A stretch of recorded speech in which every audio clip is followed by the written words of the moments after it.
Bismillahirrahmanirrahim. Assalamualaikum warahmatullahi wabarakatuh. Alhamdulillahi rabbil alamin. Wassalatu wassalamu ala asyrafil anbiya'i wal mursalin Muhammadin wa ala alihi wa ashabi ajma'in amma ba'd.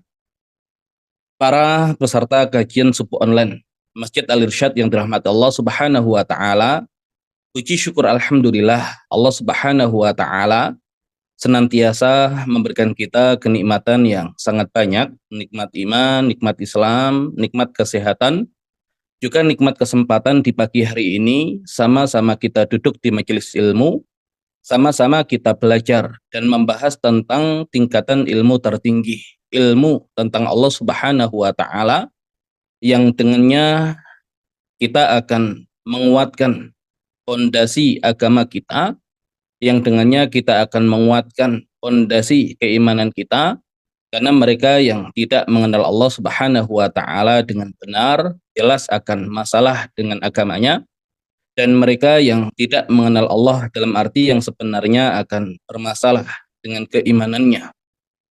Makanya wajar ketika Allah Subhanahu wa taala di dalam Al-Qur'an berfirman, fa'lam annahu la ilaha illallah. Fa'lam, ketahuilah, ilmuilah, annahu la ilaha illallah, bahwasanya Allah Subhanahu wa taala adalah ilah, yang tidak ada ilah yang berhak disembah melainkan dirinya.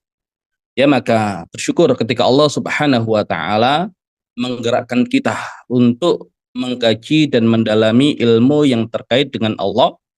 Artinya Allah Subhanahu wa taala menginginkan kebaikan untuk kita, sehingga dengan mengenal Allah Subhanahu wa taala kita akan menjadi seorang yang faqih, ya, seorang yang paham dalam urusan agama kita. Nabi Shallallahu alaihi wasallam bersabda, "Man yuridillahu bi khairan yufaqihu fiddin." Siapa yang Allah Subhanahu wa taala kehendaki kebaikan untuknya, maka akan Allah jadikan dia faqih dalam urusan agamanya.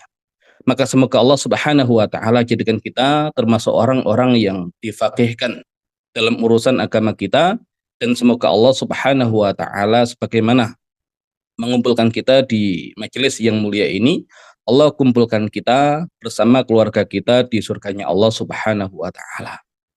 Salawat serta salam semoga tetap terlimpah curahkan kepada junjungan kita Nabi besar Nabi Muhammad sallallahu alaihi wasallam, juga kepada keluarga beliau, para sahabat beliau, dan seluruh umat beliau. Baik para peserta kajian subuh online Masjid Al-Irsyad yang dirahmati Allah Subhanahu wa taala, melanjutkan pembahasan dari kitab Mausu'atu Asma'illahil Husna wa Sifatihil Fudla yang ditulis oleh Syekh Muhammad Ratib An-Nabulsi. Dan kitab ini sebagaimana yang kita sampaikan ditulis dengan menggunakan urutan kemunculan nama Allah di dalam mushaf Al-Qur'an, diawali dengan Ar-Rahman dan kemudian Ar-Rahim, dan pada pagi hari ini kita akan membahas nama Allah Subhanahu wa taala Ar-Rabb. Allah Subhanahu wa taala memunculkan nama Ar-Rabb ini di ayat yang kedua di surat Al-Fatihah. Allah Subhanahu wa taala berfirman, Alhamdulillahirabbil alamin. Segala puji milik Allah, Rabb semesta alam. Jadi Allah Subhanahu wa taala munculkan nama Ar-Rabb di ayat yang kedua di surat Al-Fatihah. Dan bahkan kalau kita mengikuti pendapat dan riwayat yang lain, ya, maka surat Al-Fatihah diawali dengan Alhamdulillahirabbil alamin. Di dalam hadits qudsi Allah Subhanahu wa taala berfirman, qasamtu as-shalah baini wa baina 'abdi nisfain. Aku membagi salat, maksudnya adalah surat Al-Fatihah. Baini wa baina 'abdi nisfain, antara diriku dan antara hambaku menjadi dua bagian. Nisfuhu li wa nisfuhu li 'abdi. Setengahnya untukku kata Allah dan setengahnya untuk hambaku. Dan Allah Subhanahu wa taala memulai di dalam hadits qudsi ini, wa idza qara'al 'abdu alhamdulillahirabbil alamin. Jika seorang hamba membaca alhamdulillahirabbil alamin, maka Allah membalas hamidani 'abdi. Hambaku telah memujiku. Nah, maka ulama berpendapat bahwasanya surat Al-Fatihah ayat pertamanya adalah Alhamdulillahirabbil alamin. Namun ala kulli hal ada dua riwayat. Yang pertama menjadikan Bismillahirrahmanirrahim menjadi ayat pertama dari surat Al-Fatihah, dan riwayat yang kedua Alhamdulillahirabbil alamin menjadi ayat pertama dari surat Al-Fatihah. Dan kalau kita dalami Al-Qur'an, ternyata masing-masing memiliki hikmah, ya, memiliki makna, memiliki inspirasi dan pelajaran.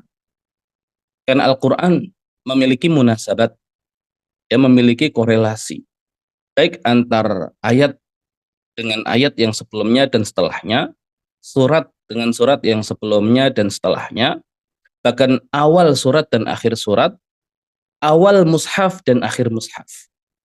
Atau kemudian wahyu yang pertama kali diturunkan dan awal yang membuka mushaf Al-Quran. Ya, maka di pertemuan yang sebelumnya, ketika kita membahas Ar-Rahim dan juga kita kaitkan dengan nama yang sebelumnya Ar-Rahman, yang merupakan ayat pertama dari surat Al-Fatihah dalam satu riwayat dengan wahyu yang pertama kali diturunkan. Ya, wahyu yang pertama kali diturunkan yaitu surat Al-Alaq 1 sampai 5. Dan sudah kita terangkan korelasi antara keduanya. Dan seandainya Al-Fatihah ini diawali dengan Alhamdulillahirabbil alamin, ya, maka nanti akan memiliki korelasi dan munasabat dengan surat yang terakhir di dalam Al-Quran, yaitu surat An-Nas. Ya, karena kalau diawali Alhamdulillahirabbil alamin, siapakah al-alamin itu? Ya, maka kalau kita baca akhir surat An-Nas, minal jinnati wan nas, dari golongan bangsa jin dan manusia. Ya, walaupun nanti untuk al-alamin dia punya sentuhan makna yang lain, ya, karena secara bentuk dia jamak mudzakkar salim, tapi ulama mengatakan mulhaq bi jam'il mudzakkar as-salim.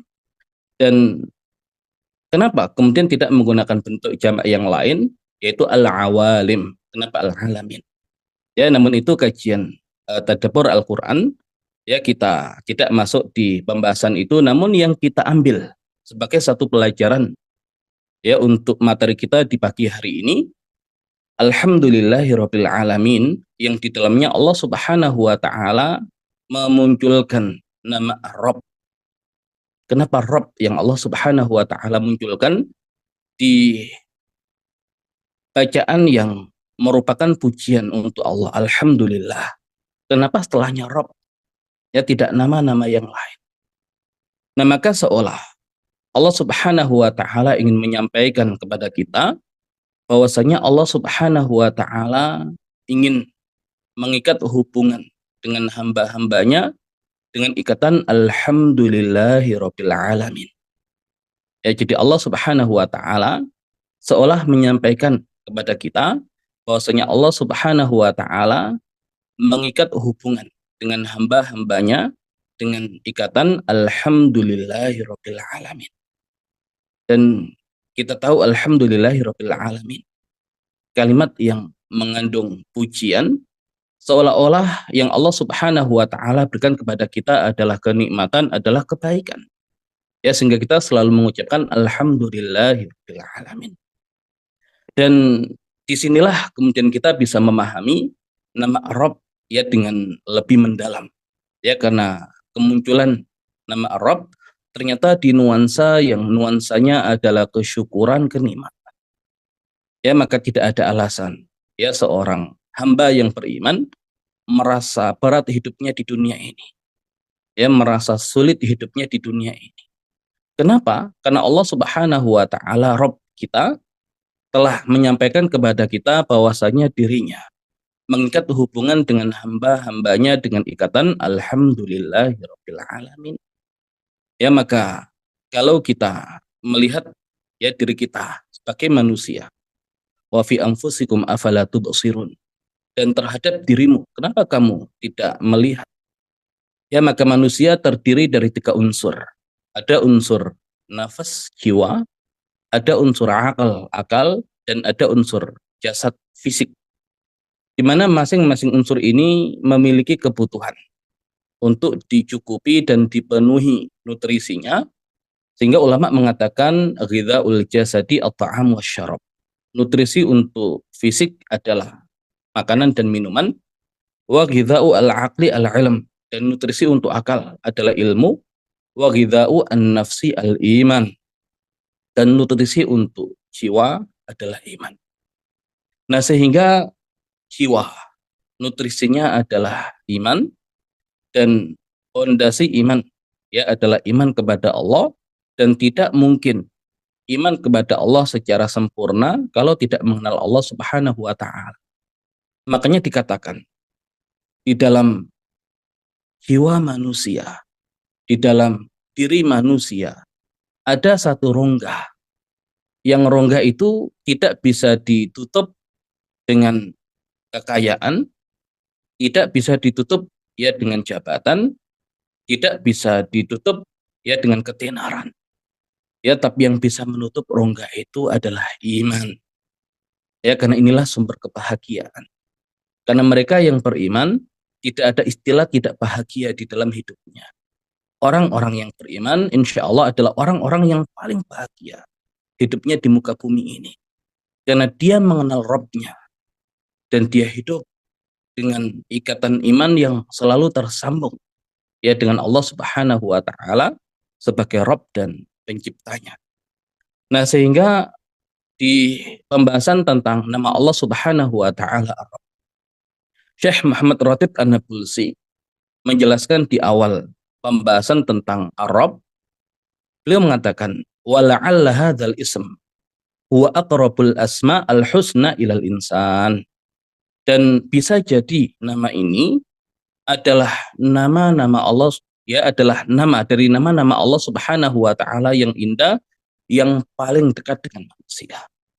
Jadi dari sekian banyak nama-nama Allah Subhanahu wa taala yang indah, la'alla hadzal ism, ya semoga nama ini adalah aqrabul asma'il husna ilal insan, adalah yang paling dekat kaitannya dengan manusia.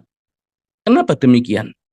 Lianna Allah azza wa jalla yurabbina, karena Allah Subhanahu wa taala azza wa jalla yang merupakan Rabb, yurabbina, yang mentarbiah kita, yang mendidik kita, yurabbi ajsamana, yang merawat dan mendidik fisik-fisik kita, wa yurabbi nufusana, dan merawat serta mendidik jiwa-jiwa kita, wa yurabbi uqulana, yang merawat dan mendidik akal-akal kita.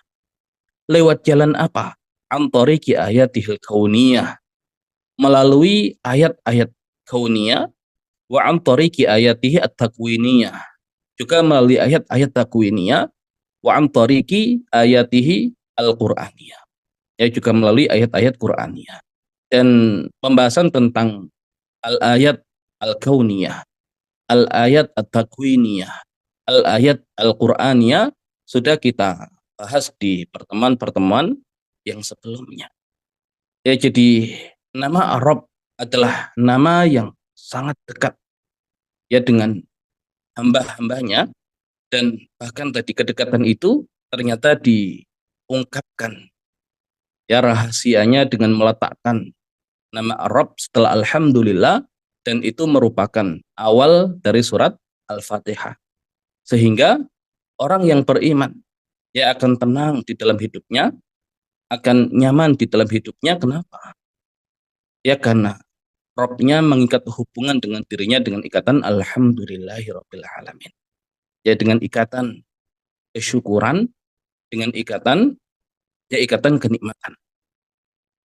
Nah, berkaitan dengan Allah Subhanahu wa taala Ar-Rabb. Ya Allah Subhanahu wa taala Ar-Rabb. Allah Subhanahu wa taala Ar-Rabb, ya kandungan dari makna Ar-Rabb. Ya dikatakan Ar-Rabb berkaitan dengan rububiyahnya Allah Subhanahu wa taala. Dan terkait dengan rububiyah, ulama menjelaskan paling tidak ada 3 hal yang masuk ke dalam sisi rububiyahnya Allah Subhanahu wa taala. Yang pertama adalah al-khalq, penciptaan. Yang kedua adalah al-milk, kepemilikan. Dan yang ketiga adalah at-tadbir, pengurusan.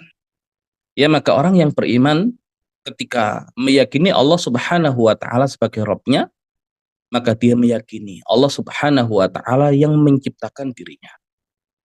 Allah Subhanahu wa taala yang memiliki dirinya, dan Allah Subhanahu wa taala yang mengurusi semua urusan hidupnya. Nah, apakah ada jalan untuk kita merasa berat dalam hidup kita kalau yang ngurus hidup kita adalah pencipta kita, kalau yang ngurus hidup kita adalah pemilik kita? Ya, maka dikatakan di dalam kitab ini, untuk memahami kandungan makna dari Allah Subhanahu wa taala Ar-Rabb, ya, maka pahami hubungan antara orang tua dengan anaknya. Ya, karena kaitannya dengan tarbiyah, ya, kaitannya dengan pendidikan, kaitannya dengan pengurusan, ya, kaitannya dengan pengaturan. Ya, maka Allah Rabb kita, tapi untuk memahami hubungan dengan Allah Subhanahu wa taala Ar-Rabb, pahami hubungan kita dengan orang tua kita. Ya, maka di dunia ini ada dua hubungan utama. Ya, hubungan kita dengan Allah Subhanahu wa taala sebagai Rabb dan pencipta kita. Yang kedua adalah hubungan kita dengan sesama manusia. Dan di antara hubungan kita dengan sesama manusia, yang paling utama adalah hubungan kita dengan orang tua. Maka menarik, ya, hubungan seseorang dengan orang tuanya. Dan saking istimewanya hubungan seseorang dengan orang tuanya, sampai Allah Subhanahu wa taala jadikan objek sumpah antara orang tua dan anaknya yang memiliki hubungan yang luar biasa. Allah Subhanahu wa taala berfirman, "La uqasimu bihadzal balad." Aku bersumpah dengan kemuliaan negeri ini, yaitu negeri Mekah. Dan ulama berbeda pendapat terkait negeri yang paling mulia di muka bumi ini. Sebagian mengatakan Mekah adalah negeri yang paling mulia karena Allah jadikan Mekah itu sebagai objek sumpahnya. Dan Allah tidak mungkin menjadikan makhluk sebagai objek sumpahnya kecuali makhluk itu luar biasa. Kecuali makhluk itu istimewa. Dan dikatakan, la uqasimu bihadzal. Aku bersumpah dengan kemuliaan negeri ini. Dan di Mekah kita tahu ada Masjidil Haram, ya, di mana keutamaan sholat di dalamnya setara dengan 100.000 kali lipat, ya, sholat di masjid yang lain. Ya, sedangkan di Madinah yang ada Masjid Nabawi, keutamaan sholat di Masjid Nabawi 1.000 kali lipat dibanding sholat di masjid yang lain. Maka Masjidil Haram yang terletak di Mekah menjadikan Mekah lebih utama dibandingkan dengan Madinah. Namun yang lain berpendapat tidak, Madinah lebih mulia. Memang di Mekah ada Masjidil Haram yang punya keutamaan melebihi keutamaan Masjid Nabawi, tapi di Madinah ada jasad manusia yang paling mulia, ada jasad makhluk yang paling mulia. Itu jasad Nabi kita, Nabi Muhammad Sallallahu Alaihi Wasallam. Ya, maka kalau kita ke Mekah ada rasa tersendiri, ya, ketika salat di Masjidil Haram, ya, dengan keutamaannya yang luar biasa. Tapi ketika kita ke Madinah dan salat di Masjid Nabawi ada rasa tersendiri, ya, perasaan dekat, ya, dengan manusia yang paling mulia, Nabi kita Nabi Muhammad Sallallahu Alaihi Wasallam. Nah, sehingga ulama berbeda pendapat. Tapi bayangkan ketika di ayat yang kedua surat Al-Balad, wa anta hillum bihadzal balad, dan engkau Muhammad tinggal di negeri ini. Jadi Allah gabungkan, ya, Allah gabungkan kemuliaan, ya, kemuliaan kota Mekah dengan kemuliaan Nabi Muhammad Shallallahu Alaihi Wasallam menjadi satu kesatuan. La uqasimu bihadzal balad wa anta hillum bihadzal balad. Tapi lihat sumpah yang selanjutnya, wa walidi wa ma walad, dan demi hubungan ayah dan yang dilahirkannya. Ya, hubungan orang tua dengan anak. Ya, kenapa Allah sampai menjadikan hubungan orang tua dengan anak sebagai objek sumpahnya? Ya, karena hubungan ini hubungan yang luar biasa, yang dengannya kita, ya, kita akan memahami hubungan kita dengan Allah Subhanahu wa taala, khususnya Allah Subhanahu wa taala. Bayangkan, ya, hubungan kita dengan orang tua kita. Ya kita ketika masih kecil ya merasa hidup kita nyaman luar biasa. Ya di bawah pengawasan, ya di bawah perawatan ya orang tua kita. Ya kita lapar, orang tua kita menyediakan makan. Ya kita tidak punya pakaian, orang tua kita menyediakan pakaian. Ya kita tidak punya tempat tinggal, orang tua kita menyediakan rumah sebagai tempat tinggal. Ya kita ingin belajar, orang tua kita menyekolahkan. Ya sehingga apa yang menjadi kebutuhan kita ya dipenuhi oleh orang tua kita. Walaupun kita tahu tidak semua orang tua sanggup memenuhi kebutuhan anak-anak, tapi mereka sebagai orang tua akan berusaha sekuat tenaga ya untuk mencukupi apa yang dibutuhkan oleh anak-anak. Ya sehingga sang anak merasa nyaman, ya merasa tentram ya ketika hidup di bawah naungan pengawasan orang tuanya. Ya maka kehilangan yang luar biasa ketika seseorang ditinggalkan oleh orang tua. Ya manusia yang paling dekat dengan dirinya, manusia yang menghadirkan ketenangan dalam kehidupannya. Ya ketika meninggal, ya perasaan kehilangan yang luar biasa. Ya namun ya dari hubungan inilah ya kita bisa memahami hubungan kita dengan Allah Subhanahu wa taala. Dan kita tahu kehidupan dunia. Kehidupan dunia adalah kehidupan yang mana kita diuji ya di dalam kehidupan dunia ini. Maka dikatakan dunia adalah daru al-bala, negeri tempat ujian. Dan akhirat adalah darul jaza, negeri untuk memanen balasan di atas keberhasilan ujian kita di dunia. Dan Allah Subhanahu wa taala juga berfirman, "Alladzi khalaqal mauta wal hayata liyabluwakum ayyukum ahsanu amala." Dialah Allah yang menciptakan kematian dan kehidupan untuk menguji kalian. Siapakah di antara kalian yang paling baik amalnya? Ya maka dunia adalah negeri tempat kita diuji. Nah, lantas bagaimana orang-orang beriman memahami dunia sebagai negeri tempat di mana dia diuji? Apakah kemudian dia menyesal? Ya Allah, kenapa engkau ciptakan kita? Kalau untuk menguji kita. Ya sehingga ada orang-orang yang tidak beriman, ya merasa hidup itu adalah siksaan.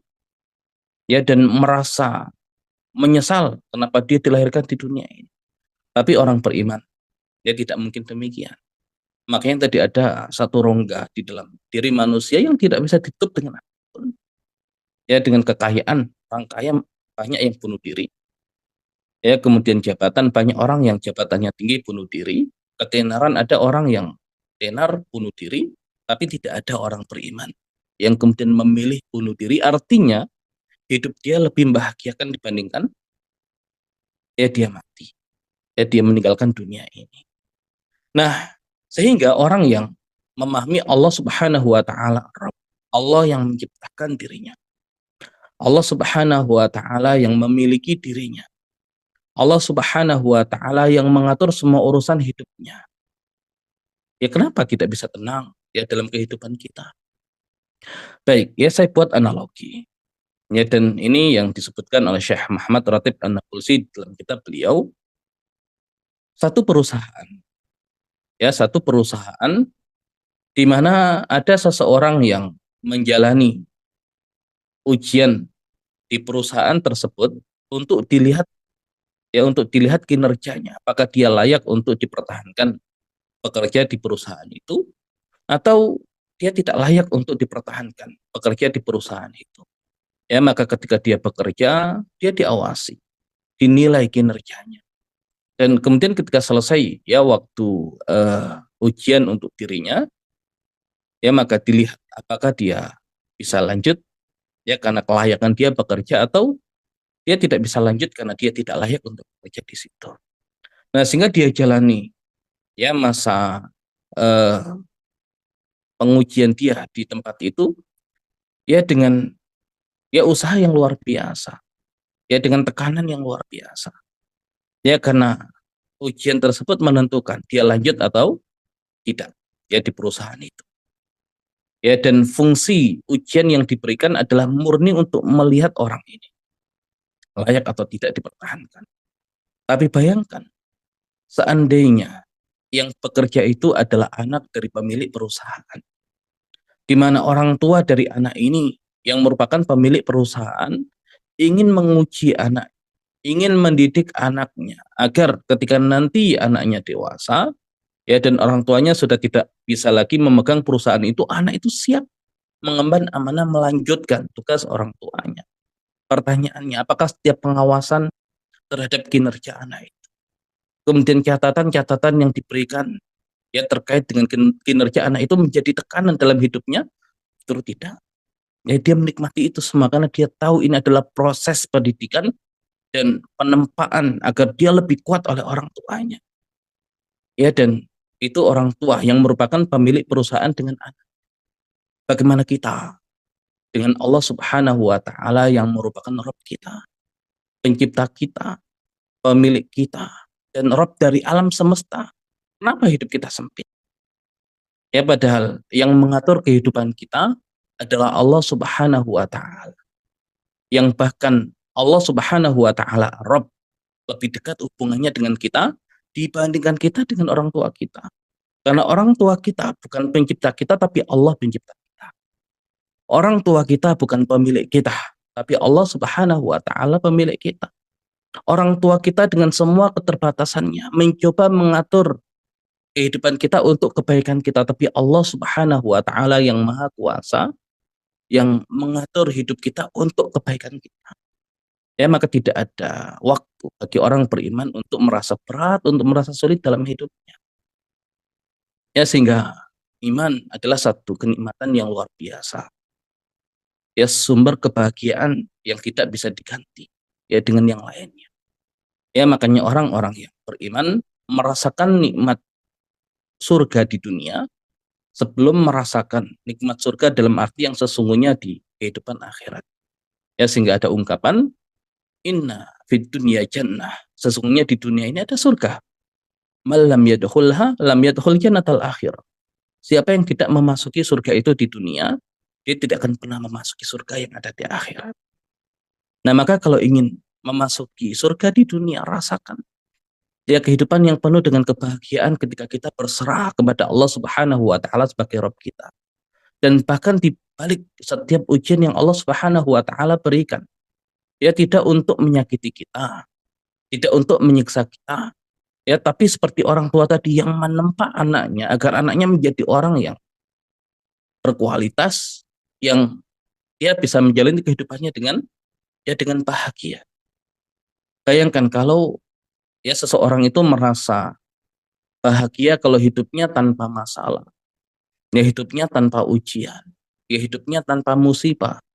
Ya seorang anak mengatakan kepada ayahnya, ya wahai ayah, saya nggak mau sekolah. Ya saya nggak mau sekolah. Ya sekolah itu berat, harus belajar. Ya kemudian nanti ya harus diberikan pekerjaan ya oleh guru. Nanti harus ujian. Ya susah. Ya sekolah. Saya nggak mau sekolah. Ya kemudian orang tuanya mengatakan sudah nggak usah sekolah.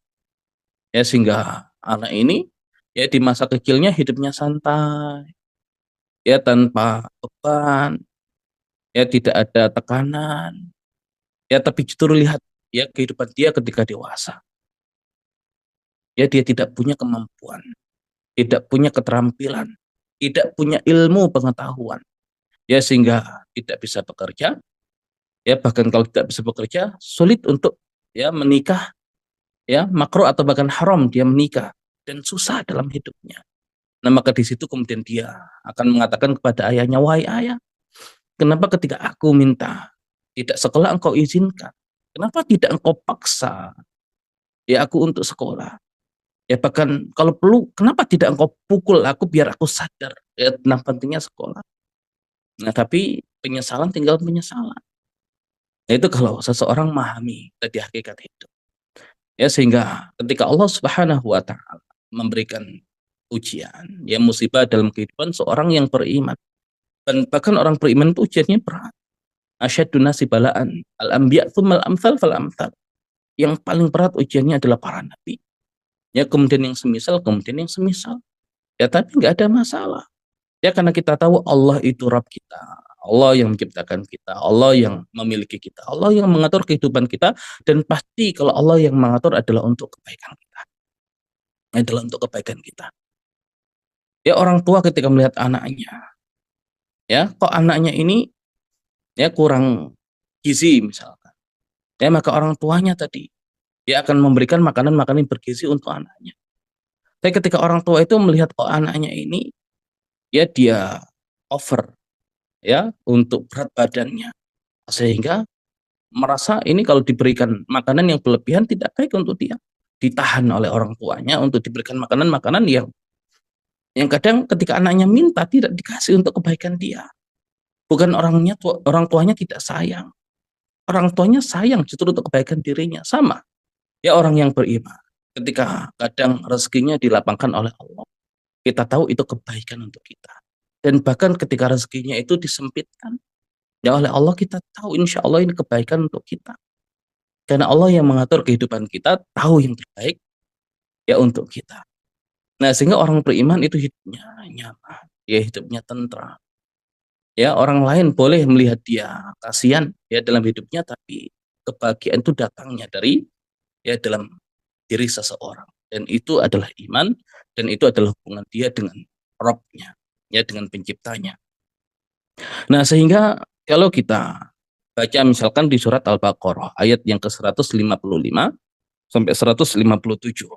Ya Allah Subhanahu wa taala berfirman, "Walanabluwannakum bisyai'in minal khaufi wal ju' wa naqsi minal amwal wal anfusi wath thamarat wa basyyiris sabirin."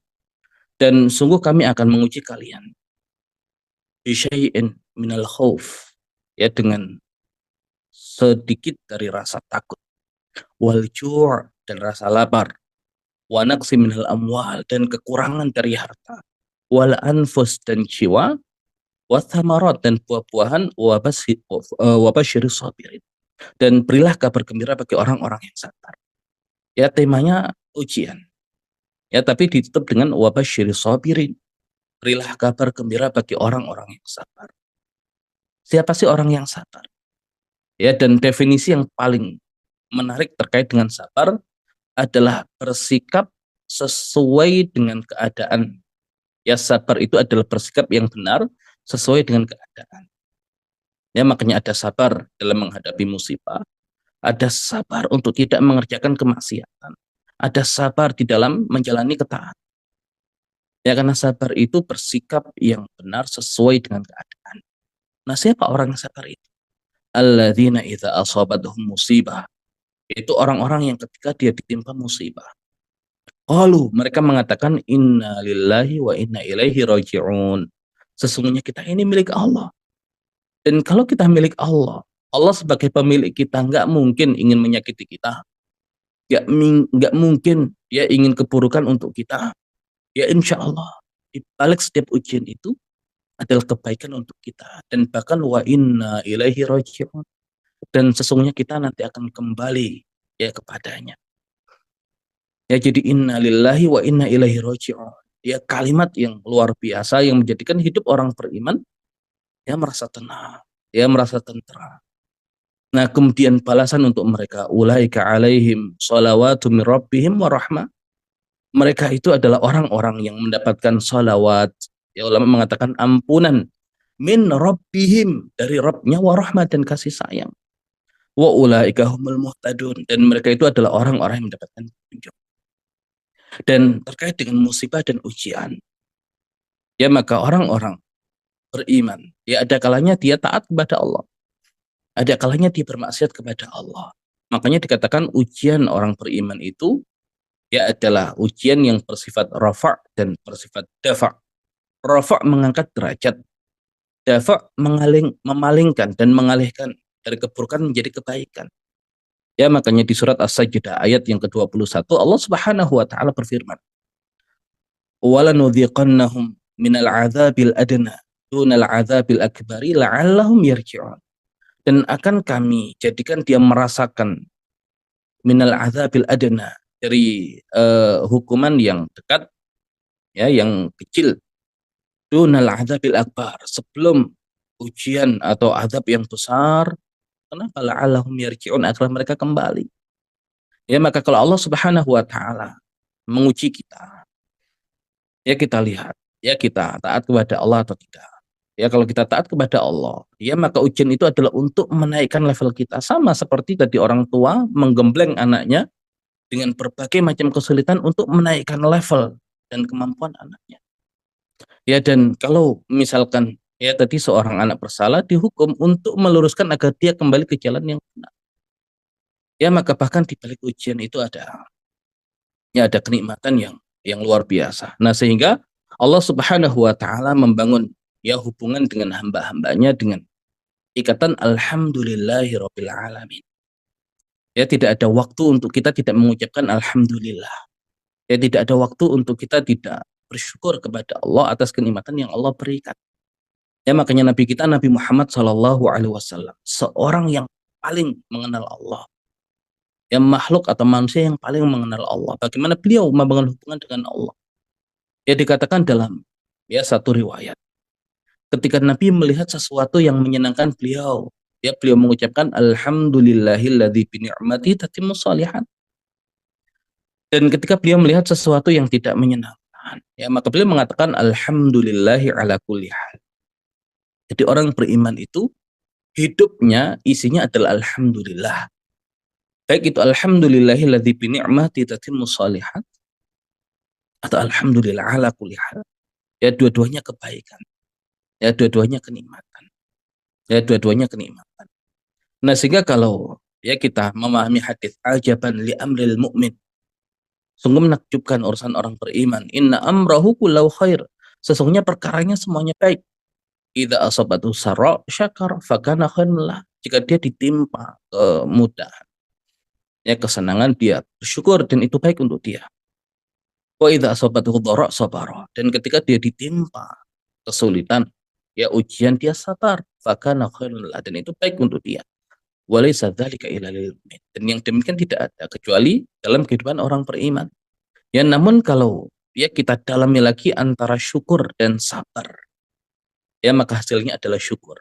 Karena orang yang bisa bersyukur di waktu syukur, maka dia perlu bersyukur. Dan orang yang bisa bersabar saatnya bersabar, maka dia perlu bersyukur atas kesabarannya. Karena tidak mungkin dia bisa bersyukur dan dia bisa bersabar kalau bukan karena kenikmatan Allah menggerakkan dia untuk syukur. Ya maka orang beriman itu isinya kesyukuran. Ya makanya Nabi Nuh alaihissalam dengan semua ujiannya, ya ternyata Allah mengatakan innahu kana 'abdan syakura.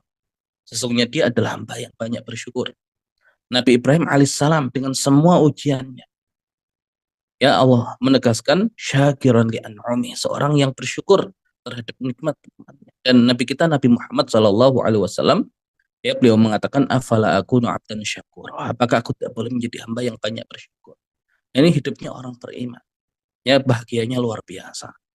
Nah hanya memang ya sebagaimana anak kecil tadi tidak tahu tujuan dari orang tua mendidik dia, ya menggembleng dia, ya memberikan ujian untuk dia, ya dengan semua ujian dan kesulitan hidupnya.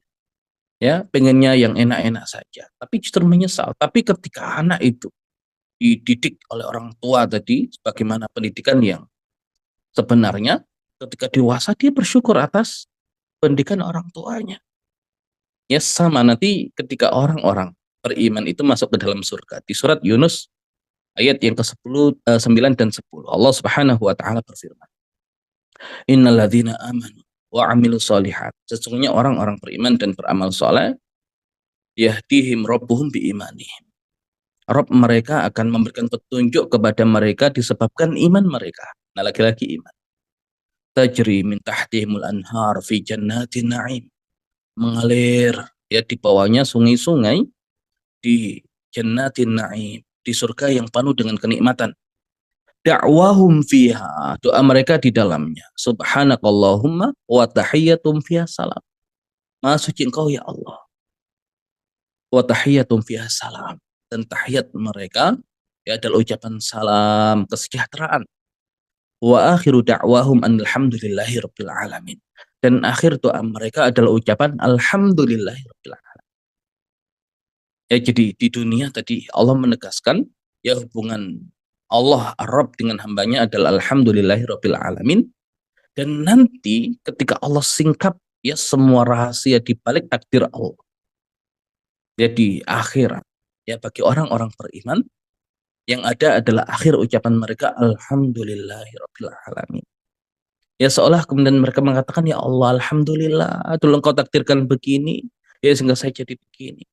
Ya alhamdulillah dulu ya ada musibah begini sehingga saya akhirnya jadi begini.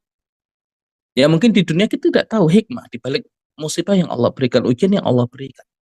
Tapi ketika kita mengimani Allah Ar-Rabb, ya kita tahu apapun yang menimpa kita itu kebaikan untuk kita. Ya dan nanti di akhirat baru Allah singkap. Ya dan satu ungkapan dari salah seorang ulama yang luar biasa. Ya Amir bin Abdullah. Ya beliau mengatakan, wallahi wallahi law kushifa al-ghita masdatu yaqinan. Ya demi Allah, ketika takbir itu disingkap, tidak bertambah keyakinan dalam diriku. Maksudnya apa? Tidak perlu kita menunggu takbir itu disingkap untuk memahami tentang takdir Allah yang selalu baik. Ya makanya kenapa tadi ya ketika pembahasan iman, Jibril bertanya ya kepada Nabi Shallallahu Alaihi Wasallam, ya Muhammad akhbirni anil iman. Wahai Muhammad, kabarkan kepadaku tentang iman. Maka jawaban Nabi, antu'mina billah. Hendaklah engkau beriman kepada Allah, wa malaikatihi dan para malaikatnya, wa kutubihi dan kitab-kitabnya, wa rusuli dan rasul-rasulnya, wal yaumil akhir dan hari akhir, wa antu'mina bil qadari. Diulang lagi, wa antu'mina. Yang 5 pertama cukup di yang pertama tadi, antu'mina billah. Tapi untuk yang keenam diulang, wa antu'mina bil qadari. Ya hendaklah kamu beriman ya kepada qadarnya, kepada takdirnya, khairihi wa syarrihi, yang baik ataupun yang buruk. Nah makanya kalau kemudian orang dinasihati, ya kita harus berhusnudzon kepada Allah. Lah kita nggak kenal Allah. Susah, ya sulit untuk berhusnudzon. Gimana caranya? Nah makanya kalau kita mengenal Allah, kita memahami kandungan makna ar-Rabb, ya kemudian ya diajarkan untuk husnudzon kepada Allah, ya maka kita akan husnudzon. Kita tahu di balik setiap takdir Allah adalah kebaikan untuk hamba-hambanya. Ya karena Allah itu ar-Rabb. Ya Allah yang menciptakan, Allah yang memiliki, Allah yang mendidik, Allah yang mengatur. Sudah serahkan urusan kepada Allah, selesai. Ya nikmati hidup ini. Ya makanya yang ada orang beriman itu apapun kondisinya, ya selalu bersyukur atas ya nikmat, bahkan nikmat kehidupan. Ya nikmat hidup menjadi manusia di dunia ini. Jangan kemudian mengatakan, kenapa? Ya Allah engkau takdirkan saya hidup di dunia ini. Ini orang nggak beriman. Orang beriman tidak demikian. Ya dan bahkan bisa tadi menghadirkan surga dunia. Ya jadi kebahagiaan datangnya dari hati. Ya makanya orang beriman tidak ada orang beriman kok bunuh diri. Ya kan dia merasakan kebahagiaan yang luar biasa, yang seberat apapun kondisinya lebih baik hidup daripada mati. Ya tapi orang nggak beriman, nggak bahagia hidupnya. Makanya hartanya banyak, bunuh diri. Ya jabatannya tinggi, bunuh diri. Ya kemudian punya ketenaran, bunuh diri. Nggak bahagia hidupnya. Orang beriman bahagia. Nah makanya kalau tadi Allah mengikat hubungan dengan kita dengan ikatan alhamdulillahirabbil alamin, ucapan ya ahli surga ketika semua rahasia itu dibuka ya terkait takdir yang ada di dunia, ya mereka hanya bisa mengatakan alhamdulillah. Nah itu pilihan kita. Nah kemudian yang berikutnya ya untuk lebih mendalami tentang Allah Subhanahu wa taala. Fir'aun ini manusia tidak beriman. Ya manusia kafir bahkan mengklaim dirinya adalah Rob. Bukan sekedar Rob, nah dia mengatakan ana rabbukumul a'la. Aku adalah Rob kalian yang paling tinggi. Ya dan bahkan dia mengaku Tuhan. Ma'alimtu lakum min ilahin ghairi. Aku tidak tahu ada ilah yang berhak disembah selain diriku. Nah, ini Fir'aun. Nah ketika Nabi Musa datang ya dengan Nabi Harun untuk mendakwahi Fir'aun. Ya di surat Thaha ayat yang ke-49 dan 50, Fir'aun berkata, qala fama rabbukuma ya Musa. Siapakah Rabb kalian wahai Musa? Maka Nabi Musa, salah seorang ulul azmi, ya kalimullah, Ya beliau menjelaskan kepada Fir'aun siapa Rob itu. Ya beliau mengatakan, qala rabbuna alladzi a'ta kulla syai'in khalqahu tsumma hada. Rob kami adalah yang a'ta kulla syai', memberikan segala sesuatu khalqahu kepada ciptaannya, tsumma hada, kemudian memberikan petunjuk. Ya maka diterangkan ya di kitab Mausu'atul Asma'il Husna wa Sifatil Fudla tentang 3 kenikmatan yang diberikan oleh Allah bagi hamba-hambanya di dalam ayat yang merupakan penjelasan dari Nabi Musa kepada Fir'aun tentang hakikat Rob. Yang pertama adalah nikmatul ijad, nikmat pengadaan. Ya, jadi Allah ciptakan kita dari tidak ada menjadi ada. Yang kedua adalah nikmatul imdad, ya nikmat curahan pemberian. Tadi memberikan segala sesuatu, nikmatul imdad. Kemudian thummahda nikmatul huda wal irsyad, nikmat petunjuk dan bimbingan. Ya maka 3 kenikmatan yang Allah berikan. Dan kalau kemudian kita memahami nikmatul ijad, nikmat penciptaan, ya nikmat pengadaan, ya maka kita bersyukur kepada Allah. Ya kita dari tidak ada menjadi ada. Ya tidak ada menjadi ada.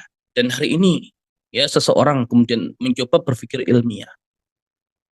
Ya dan kalau kemudian sampai memahami tentang hakikat materi, ya kemudian benda-benda yang ada di sekitar kita kemudian kita zoom ya sampai ke titik yang terkecil, ada atom yang terdiri dari ya tadi ada proton, neutron dan elektron. Ya di mana elektron itu selalu bergerak. Ya sehingga tidak diketahui letak elektron di mana. Ya maka ya penggambaran atom ya yang lebih rinci itu tidak tergambar. Jadi elektron itu posisinya dikira-kira saja kan dia terus bergerak. Ya dan lebih kecil nanti ada materi-materi yang lain. Ya subatomik. Nah, bayangkan ya tadi, ya elektron terus bergerak itu dari mana energinya? Dan bayangkan ketika elektron tidak bergerak, apa yang terjadi? Ya dan energi yang dibutuhkan untuk eksis di alam nyata ini. Kalau manusia harus ngurus sendiri, berapa banyak energi yang harus dikeluarkan. Nah, kenapa masih bisa eksis di alam wujud? Dari al-adam, ketiadaan menjadi al-wujud, menjadi ada. Kalau kita pahami tadi ni'matul ijab, ya ada kudrah Allah yang luar biasa, menciptakan makhluk dari tidak ada menjadi ada. Nah itu saja patut kita syukuri. Ya kita eksis di alam wujud ini patut kita syukuri. Ya tadi para ilmuwan kalau memahami tentang hakikat wujud ini, berapa banyak nikmat yang terbayang. Ya kemudian kita tahu oh ternyata tidak hanya kita yang Allah ciptakan dari tidak ada menjadi ada. Ada makhluk yang lain. Ya tapi kemudian kita mendengar firman Allah, laqad khalaqnal insana fi ahsani taqwim. Dan sungguh telah kami ciptakan manusia dalam bentuk penciptaan yang terbaik.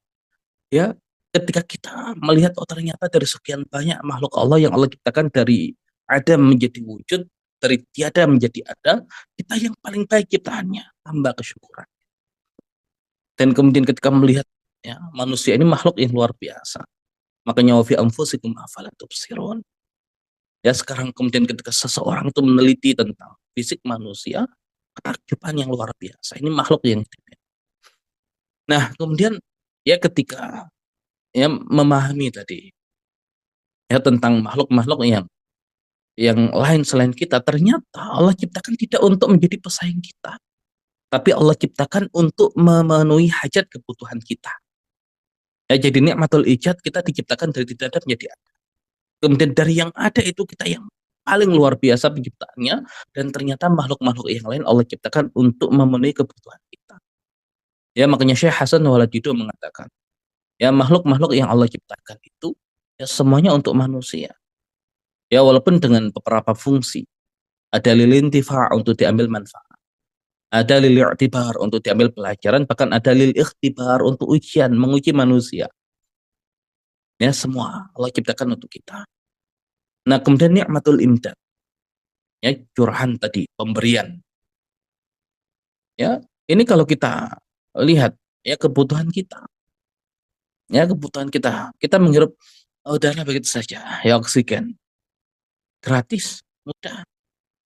Ya berapa yang harus kita bayar seandainya setiap kehidupan kita itu nanti diminta. Ya dan ya alat pernafasan kita berfungsi. Ya bayangkan kalau sedikit saja alat pernafasan kita nggak berfungsi, berapa biaya yang harus kita keluarkan? Itu baru satu sistem, ya belum sistem yang lain. Ya jadi ya semua yang menjadi kebutuhan kita dicukupi oleh Allah Subhanahu wa taala. Dan menarik ketika Nabi Musa mengatakan, eh Rabbuna alladzi a'ta kulla syai'in khalqahu.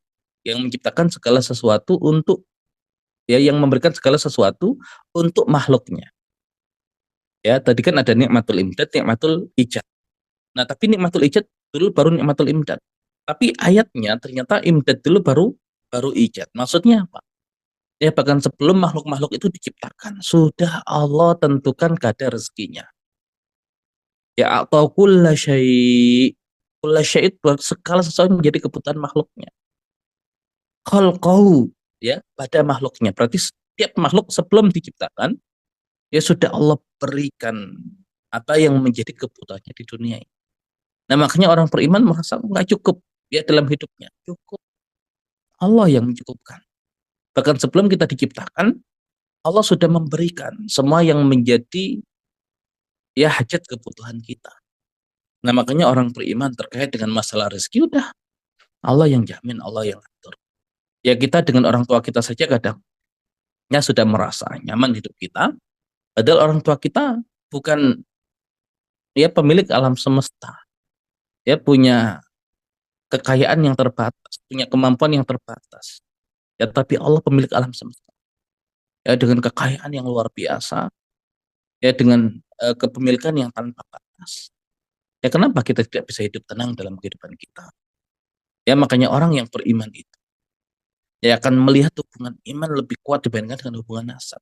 Karena iman itu kita dengan Allah, nasab itu kita dengan orang tua kita. Makanya para sahabat ya dahulu di awal-awal Islam ya kenapa saudara seiman yaitu lebih kuat dibandingkan dengan saudara senasab. Ya walaupun ketika nanti akhirnya banyak yang beriman ya otomatis tadi iman tambah nasab. Ya makanya sampai ya diwariskan harta seseorang untuk saudara seimannya sampai kemudian dinasak dengan ayat waris. Ya seperti itu dahulu Nabi mendidik para sahabat yang mengikat hubungan dengan Allah sebelum mengikat hubungan dengan ya, dengan yang lain. Kemudian itu mahada, kemudian memberikan petunjuk. Ya jadi Allah Ar-Rabb sebagaimana penjelasan Nabi Musa, qala rabbuna alladzi a'ta kulla syai'in khalaqahu mahada. Ya makanya hidup kita ya bayangkan tadi ya bayi lahir wahdainahu najdain dan kami berikan petunjuk kepada dia an-najdain, dua jalan yang tinggi. Nah, sebagian kemudian menafsirkan an-najdain ya adalah bayi itu Allah tunjukkan ya tempat dia mendapatkan ASI dari ibunya. Ya sebelumnya dia hidup di alam rahim. Lahir kenapa tiba-tiba bisa ya dia yang menyusu ke ibunya yang menjadikan semua sistem dalam ya tubuhnya berubah. Bayi belum belum ada yang ngajari, sudah bisa begitu. Ya walaupun ada menafsirkan an-najdain adalah dua jalan yang terjal kebaikan dan keburukan. Namun ala kulli hal ya hidup kita dipandu oleh Allah.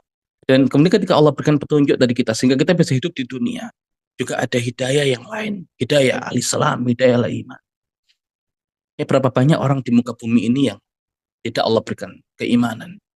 Dan kita termasuk yang Allah pilih untuk mendapatkan keimanan. Apakah itu tidak kita syukuri? Orang beriman orang yang kaya. Ya sesungguhnya orang kafir. Ya innalladzina kafaru.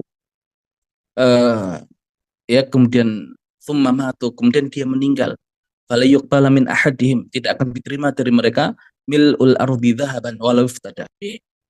Ya emas seberat bumi walaupun mereka menebus diri mereka dengan emas itu. Ya orang tidak beriman menebus dirinya dari siksa Allah dengan emas seberat bumi ya bisa ditebus. Nah, bayangkan berapa harga iman? Berapa harga iman? Ya berapa nilai iman? Nah, makanya orang yang mengimani Allah Rabbnya udah tenang hidup kita. Ya, tenang hidup kita. Ya, makanya Nabi Musa ketika menerangkan itu kepada Firaun, ya sudah Firaun bukan pencipta, Firaun bukan yang memberikan rezeki, Firaun bukan yang memberi petunjuk. Ya, bahkan Firaun menyesatkan kaumnya. Nah, kemudian ya pembahasan yang terakhir terkait dengan Allah Subhanahu wa taala Arab dengan doa. Jadi ini menarik. Ya ketika tadi dikatakan Allah Subhanahu wa taala Rabb adalah hubungan yang paling dekat dengan hamba-hambanya ketika doa. Dan ad-du'a mukhul ibadah. Doa itu intisari ibadah. Ad-du'a silahul mu'min. Doa itu senjatanya orang beriman. Nah, kalau kita cari doa-doa di Al-Qur'an, maka panggilan yang digunakan adalah Rabb. Ya, panggilan yang digunakan adalah Rabb. Baik itu Rabbana atau Rabbi. Ya bukan Allahumma ada. Nanti qulillahumma malikal mulki tu'til mulka man tasya. Tapi itu perintah. Tapi kebanyakan para nabi ketika berdoa, contohnya Nabi Adam, dia ketika berbuat kesalahan, memakan buah dari pohon yang Allah larang untuk didekati. Ya kemudian ketika Nabi Adam sadar akan kesalahannya, ya maka ketika meminta ampunan kepada Allah, nama yang digunakan adalah Rabb. Rabbana zalamna anfusana wa illam taghfir lana wa tarhamna lanakunanna minal khasirin. Wahai Rabb kami, ya Engkau Rabb kami, ya pencipta kami, pemilik kami yang mengatur hidup kami. Ya kami menzalimi diri-diri kami. Ya dan jika Engkau tidak mengampuni kami dan memberikan rahmat kepada kami termasuk orang yang merugi. Rob yang digunakan. Dan nanti kalau kita kumpulkan menggunakan kata Robbi ternyata nggak panjang. Ya kata Robbi di Al-Quran untuk doa. Ya kalau kita membayangkan doa minta tambah ilmu. Robbi zidni ilma. Kalau kita lihat Robbi zidni ilma. Robbi ishrahli sadri. Robbi ishrahli sadri. Pendek. Ya-nya nggak ada. Seolah-olah ya bahkan ketika seorang memanggil Rob kemudian langsung meminta kepada Allah apa yang menjadi hajatnya, Allah cukup, ya Allah penuh, nggak panjang, ya-nya dihilangkan untuk menunjukkan tidak ada pemisah antara kita dengan Allah, ya walaupun itu ya mutakalim, ya dhamir muttasil, dan betapa cepatnya pengabulan dari Allah. Nah cuman ya nanti ketika tadi kita jelaskan tentang hubungan kita dengan orang tua kita, tapi jangan sampai orang tua kita menjadi hijab antara kita dengan Allah. Maksudnya begini, ketika kita dahulu ya masih kecil pengen sesuatu, kita minta kepada orang tua kita.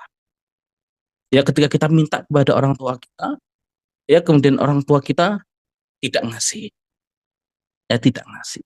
Nah ketika orang tua kita tidak ngasih ada dua kemungkinan. Ya kemungkinan nggak punya, tapi Allah ya pemilik alam semesta, Allah pasti punya.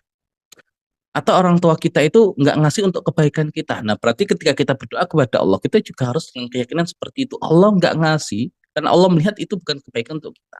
Sama seperti orang tua yang tidak mengabulkan keinginan anaknya. Kemudian yang berikutnya, orang tua ketika mengabulkan keinginan anaknya, belum tentu yang diminta anaknya itu baik. Dan ketika nggak baik dikasih orang tuanya malah nggak baik. Tapi Allah ya Al-Alim Maha mengetahui. Ketika hamba minta, Allah tahu itu baik atau tidak. Nggak baik nggak Allah kasih, baik Allah kasih. Nah berarti luar biasa Allah dibandingkan orang tua kita. Kemudian yang berikutnya, ya ketika ya tadi kita meminta kepada orang tua dengan harapan yang yakin akan dikabulkan. Seyakin itu enggak ketika kita minta kepada Allah. Ya kalau tidak seyakin itu kita meminta kepada Allah bahkan lebih yakin. Ya ketika minta kepada Allah, berarti seolah hubungan kita dengan orang tua kita menjadi hijab antara kita dengan Allah. Dan kita lebih yakin orang tua kita kalau kita minta ngasih. Tapi kalau kemudian kita minta kepada Allah tidak dengan keyakinan yang sama atau lebih, ya berarti masalah. Ya dengan keimanan kita kepada Allah, Rabb. Ya padahal hubungan kita dengan Rabb itu lebih dekat dibandingkan ya hubungan kita dengan orang tua kita. Baik ya, jadi itu kandungan Allah Subhanahu wa taala. Dan Allah mengikat hubungan ya dengan hamba-hambanya dengan ikatan alhamdulillahirabbil alamin. Ya kalau melihat sesuatu yang menyenangkan, alhamdulillahilladzi bi ni'matihi tatimmus sholihat. Ya kalau tidak menyenangkan, katakan alhamdulillah ala kulli hal. Ya dan nanti ketika disingkap ya tabir ya dari setiap takdir yang ada di dunia ini, ya dan semoga kita semua dimasukkan ke dalam surga, kita hanya mengatakan alhamdulillahirabbil alamin. Ya nikmat yang luar biasa. Makanya hamba yang beriman ya hidupnya penuh dengan kesyukuran. Ya merasa kenikmatan yang luar biasa yang Allah berikan. Ya semoga Allah Subhanahu wa taala ya selalu bimbing kita, berikan kebaikan untuk kita. Ya demikian barangkali yang bisa disampaikan ya terkait dengan menyelami kandungan ya makna Arab dan tidak mungkin ya bisa diterangkan hanya dalam waktu 1 jam. Ya silakan didalami ya karena ilmu tentang Allah itu ya yang dibutuhkan adalah mujahadah, berusaha untuk mengamalkan. Ya bukan mudarasah, bukan lamanya waktu belajar. Enggak. Ya insya Allah belajarnya 1 jam tapi prakteknya seumur hidup. Ya prakteknya seumur hidup. Demikian Allah alam bisawab. Assalamualaikum warahmatullahi wabarakatuh.